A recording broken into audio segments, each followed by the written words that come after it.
А? Что за хрень? Что за...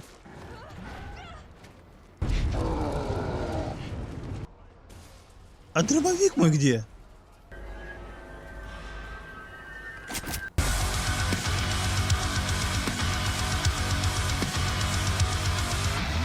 Всем здорово! И я таки вышел из комы, в которой меня держали комиксы и аниме.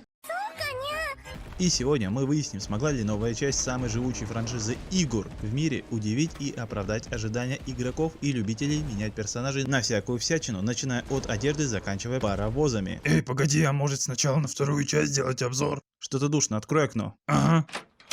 А теперь выйди отсюда! Смогла ли третья часть переплюнуть вторую, и стоит ли эта игра 2 и более косаря, чтобы насладиться одним вечером в компании прекрасной американки с русской внешностью? На эти и другие вопросы, которые я задал сам себе, я и буду отвечать по ходу этого видео. Поэтому устраивайся поудобнее, и мы начинаем. Okay.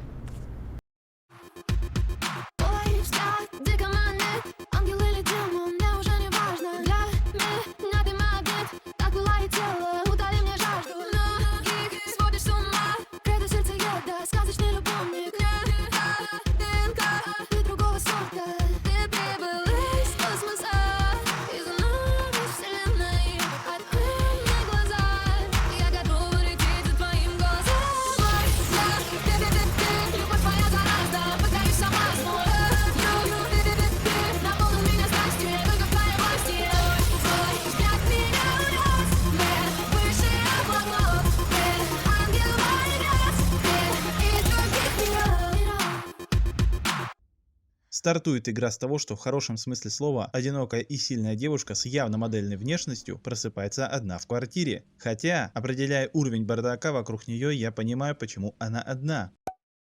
Далее нам дают возможность посмотреть то, как обычная девушка выглядит утром, не выспавшись, без косметики.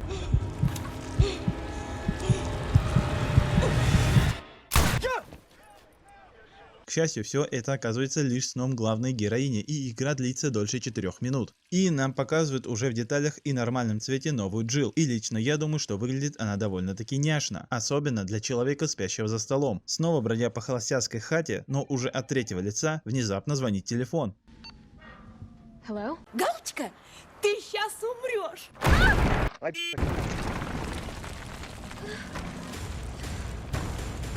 Я же не один тут слышу музыку из Терминатора, да? С этого момента за нашей героиней начинает бегать главзлодей и самый знаменитый мутант из игр. К сожалению, теперь неубиваемый зомби тут выходит исключительно по скрипту. И у вас не будет ощущения погони, как это было с мужиком в шляпе. Но взамен все появления неубиваемого мяса будут зрелищными и наполнены экшеном. И ничего кроме восторга они не вызывают. Терпи, терпи, еще, есть! Давай, давай, давай, давай, давай, давай, оп.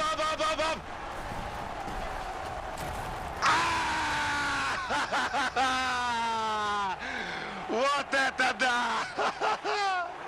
Пожалуй, единственный момент, когда я реально сильно испугался, был вот этот.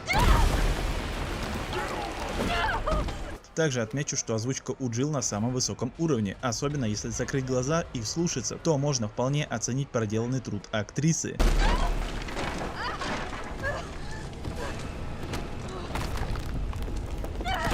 Позже Джилл встречает другого члена Старс, Брэда, но не Пита, как ты там его, но спустя 5 минут вы забудете о его существовании.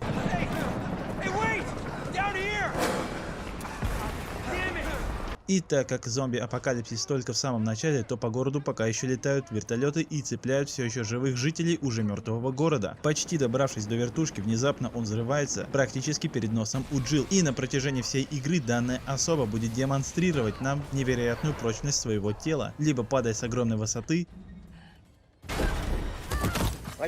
либо используя ускорение одноглазого друга.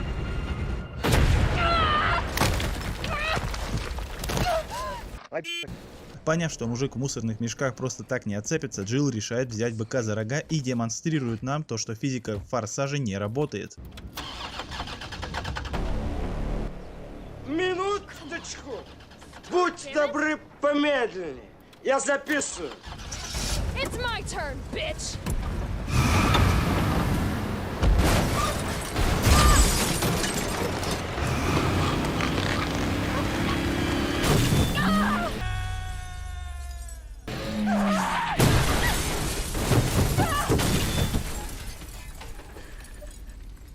Оказавшись в 2 шагах от смерти, на помощь главной героине внезапно приходит команда на минималках и ведет ее в метро к Артему и другим выжившим. И если вы, как и я, думали, что нам покажут много интересных и запоминающихся персонажей, смею вас расстроить, так как всех людей в игре можно пересчитать по пальцам правой руки. И чтобы вдруг мы не попытались поговорить с кем-то из выживших, их засунули в отдельный вагон. Но это не значит, что сюжет мне не понравился. Напротив, история у меня оставила лишь положительные впечатления. И, пожалуй, единственные проблемы повествования в том, что оно держит вас постоянно в напряжении. И игра с самого старта показывает нам свое новое экшеновое направление, где Джилл постоянно куда-то бежит, вокруг все взрывается, а кадры в заставках ничуть не эпичнее многомиллионного блокбастера, что мне дико нравится. На протяжении всей игры меня не покидало ощущение того, что игре не хватает лука. И вообще у меня сложилось впечатление того, что хитрые японцы вдохновлялись перезапуском игры Tomb Raider. Также эту теорию подтверждает не только схожесть дизайна главной героини, но еще и наличие различных жестоких анимаций смерти.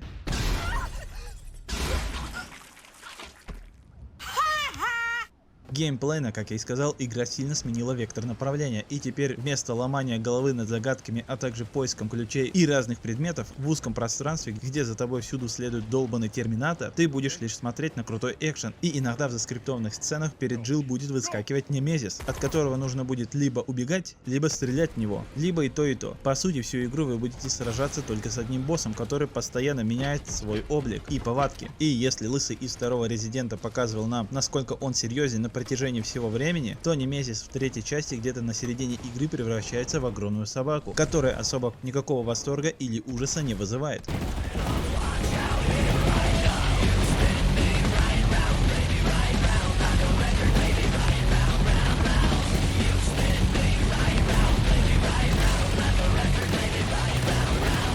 Графон сильно не изменился, окружение и сама Джилл круто смотрится, но если хорошо поискать, то вы сможете найти текстуры, которые словно вчера перенесли из приключения главного соперника Tomb Raider, а иногда они вообще не прикрыты, как, например, вода в канализации, которая на самом деле не вода. Проходится игра спокойно за 4 часа, и она на все 300% не стоит своих денег, хотя я и могу посоветовать вам либо дождаться скидки, либо посмотреть игрофильм, ибо увидеть вам это точно стоит, поскольку как боевик история хороша. Будем надеяться, в будущем нас ждут сюжетные DLC, который увеличит в 2 раза прохождение игры, но эта вероятность крайне мала.